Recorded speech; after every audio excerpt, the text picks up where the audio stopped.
Madam, मला सर्व घटना एक एक करून सविस्तरपणे सांगा. 5 महिन्यांपूर्वी आमचं लग्न झालं होतं. सुरुवातीला सर्व छान आणि आनंदात चाललं होतं. मला अजूनही चांगले आठवते. माझा नवरा माझ्यावर फार प्रेम करायचा.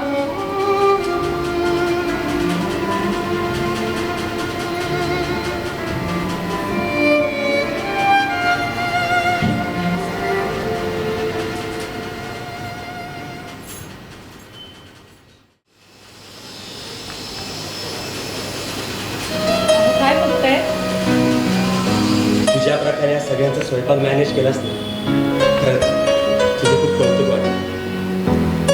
त्यात काय एवढं, मॅनेजमेंट तर आम्ही बायका आमच्या आईच्या पोटातूनच शिकून येतो ना. हो का? मग आपल्या बाळाला काय काय शिकवणार आहेस? काहीतरीच काय बोलताय. तुझी गालावरची खळी, पोटावरचा हसू आणि काम करताना तू तुझे केस सावरतेस ना, काय सांगू. चला कुणीतरी बघेल आता. सोडा. चंद्राचा स्वतः सोनं वाटतंय ना? नाही तर मला तर नाही जाणवत आहे. तुला कसं जाणवेल? तुझ्या सौंदर्यासमोर चंद्राचा प्रकाश सुद्धा फिका पडला. काहीतरीच काय बोलतोय. अरे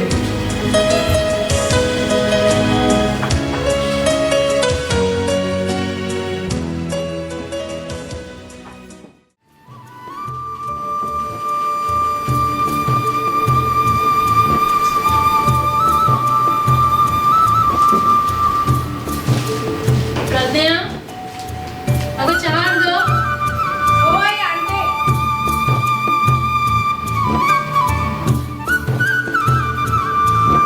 या आई.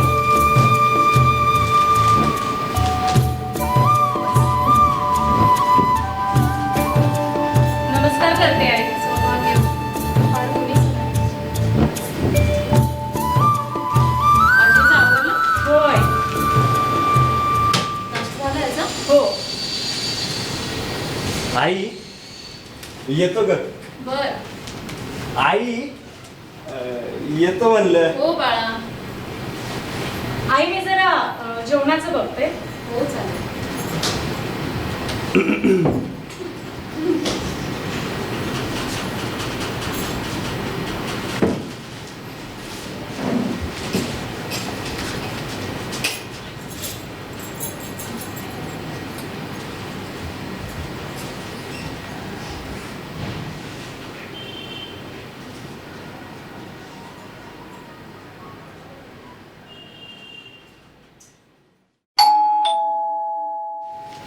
प्रज्ञा, अगं बघ तरी कोण आलंय. हो बघते आई.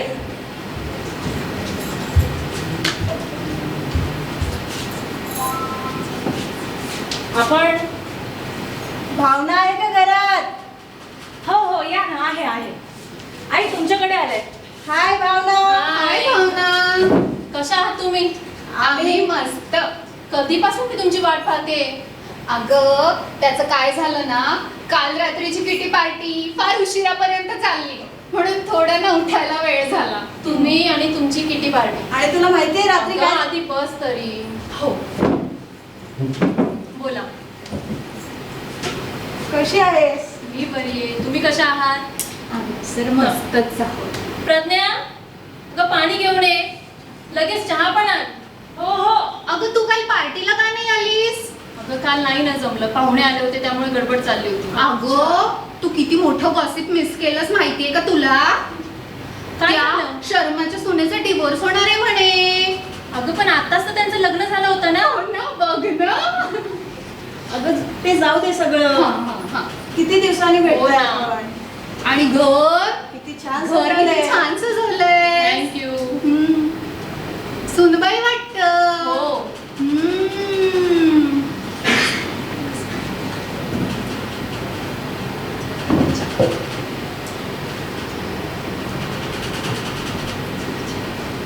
नमस्कार करते. बापरे, संस्कार. असू दे असू दे. असू दे. फार गुणी सून मिळाली का तुला? हो तर. नाहीतर आजकालच्या मुली साधं पाणी सुद्धा विचारत नाही. तर मग सून कोणी आणली? बरं मग यावर्षी तुला वंशाचा दिवा मिळणार तर? हो तर यावर्षी मला वंशाचा देव मिळणार. काय सुनबाई?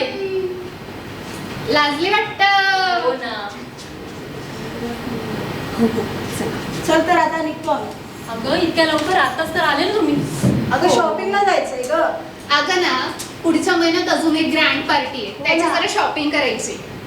तुम्ही आणि तुमच्या पार्ट्या. त्या तर हमेशा असतात ग. बाय. बाय. आणि हो, तुझ्या मुलाच्या लग्नाला येता नव्हतं आलं, पण तुझ्या नातवाच्या बारशाला मात्र नक्की नक्की येऊ. येणार. हो यायचंच आहे. चल मग निघतो आम्ही. चल. बाय. बाय.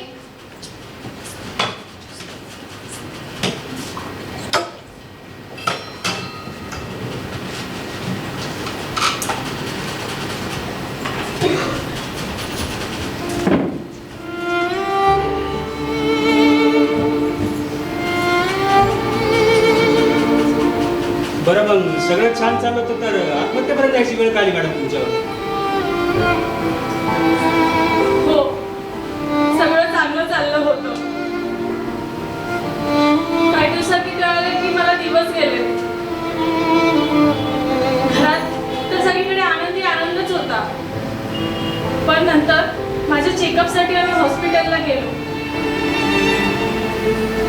त्यानंतर का कुणास ठाऊक सासूबाईंचं वागणं अचानक बदललं. म्हणजे नक्की काय झालं ते नीट सांगा.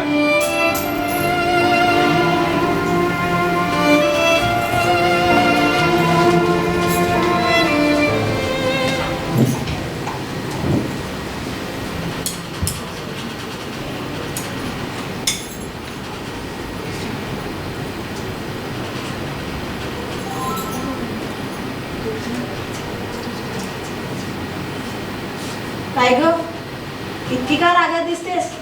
अगं आता तर तुझ्या घरी वंशाचा दिवा येणार आहे. हो. घरात आनंदी आनंद असायला हवा. अगदी बरोबर. कसला वंशाचा दिवा? पणती येणार आहे पणती. काय? अगं म्हणजे काय? आणि तुला कोणी सांगितलं हे? अगं माझा भाऊ डॉक्टर आहे. त्याने चेकअप केला आणि गुपचूप सांगितलं. मग आता नक्की काय करणार आहेस तू? काय म्हणजे काय? वंशाला दिवाच हवा, मुलगी नको. काय तू निर्णय नीट घे ग बाई. आमचं काय? आम्ही आमचं काय फक्त बाबा, सांगणार. आम्ही फक्त सांगणार. शेवटी तुझा निर्णय तू घे. बरोबर आहे तुमचं. वंशाला दिवाच पाहिजे पण ती नको.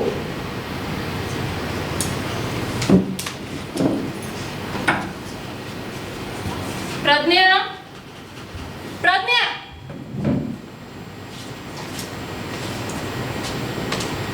काय झालं आई? हे जे तुझ्या पोटात वाढणारं बाळ हे मुलगा नसून मुलगी आहे. मला या घराण्याला वंशाचा दिवा पाहिजे, मुलगी नको. काही केलं ते बाळ पाडून टाक. काय? अहो आई, हे काय बोलताय तुम्ही? मला या घराण्याला वंशाचा दिवा पाहिजे, मुलगी नको.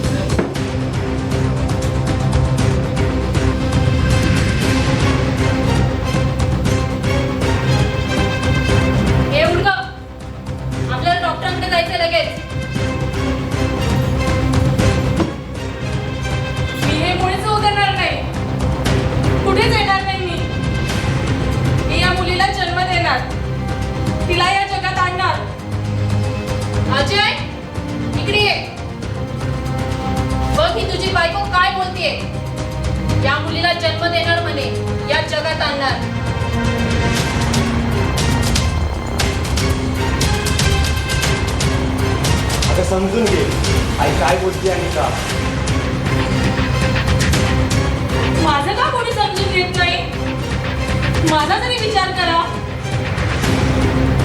मी या बाळाला वाढवतेय माझ्या पोटात. आणि अहो, हे बाळ माझं एकटीचं नसून आपले. आई, हे श्राप वगैरे सगळ्या लोकांच्या अंधश्रद्धा असतात. तर काही केले ऐकतच नाहीये. जर ऐकणार नसेल तर डॉक्टरांना घरीच बोलव. बांधून ठेवलेल्या रूम मध्ये. चल लवकर, माझा अंत पाहू नकोस. आणि एक गोष्ट लक्षात ठेव, या घरात तेच वेळीची आई बोलेल. माझा जीव गेला ना तरी चालेल, पण मी या मुलीला जन्म देणार.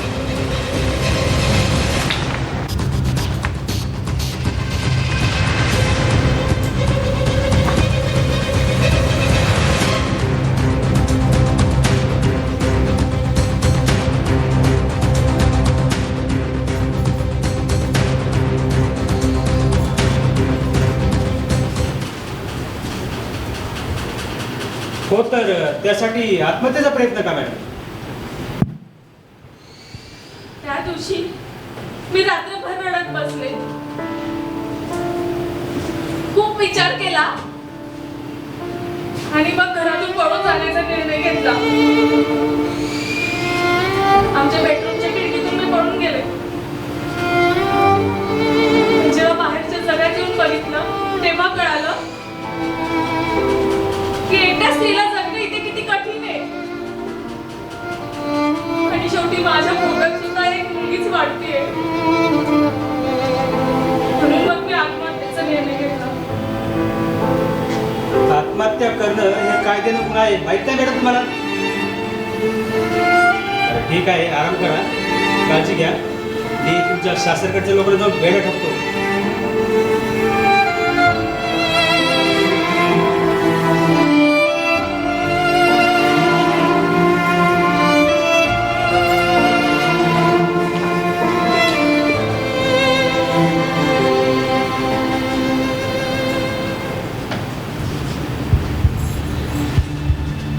प्रज्ञा, प्रज्ञा, अरे बरं झालं आला. सुनबाई काय माहित कुठे उलटलीये. असेल रूम मध्येच. थांबे.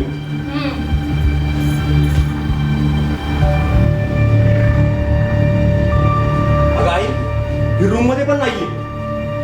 ही त्या खिडकीतून पळून गेली होते.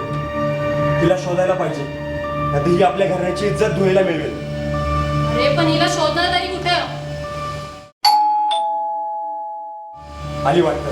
थांब बघतो तिच्याकडे. अजय कदम तुम्हीच का? हो. तुमच्या नावाने अटक वॉरंट आहे माझ्याकडे. काय सांगताय का? होय, खरं तेच सांगतोय. आणि तुमच्या बायकोने विष घेऊन आत्महत्या करण्याचा प्रयत्न केलाय. आणि हो, त्यांनी हेही सांगितलंय की तुम्ही त्यांना स्त्री म्हणून हत्या करण्यास प्रवृत्त केलंय. आता त्या जर वाचल्या तरच तुम्ही आणि तुमची आई वाचू शकतील.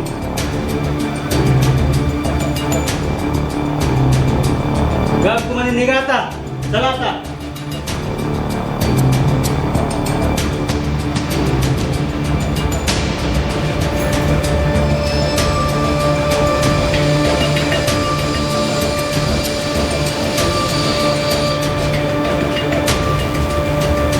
आई, आई, आई, ऐकतेस ना तू? बाबा आणि आजीला तर मी या जगात येण्याआधीच नकोशी झाली होती ग. पण तुलाही मी नकोशीच झाली होती का ग? बायको हवी, बहीण हवी, मैत्रीणही हवी, मग मुलगी का नको? नशिबाने का होईना पण मी आज वाचली. पण बऱ्याचदा अशा वेळेस मुलगी वाचत नाही. जिला कालपर्यंत नाळेतून जीवनाचं अमृत मिळत होतं, जी स्वतःच्या छोट्याशा हृदयाचे ठोके ऐकून हसायला लागली होती, तिला आज त्याच नाळेतून विष दिलं गेल्यामुळे गप्प आईला सोडून द्यावं लागतं का? आई कशा पैशांसाठी की त्यांच्या भुरसटलेल्या विचारांसाठी? आई कधी थांबेल हे? कधी?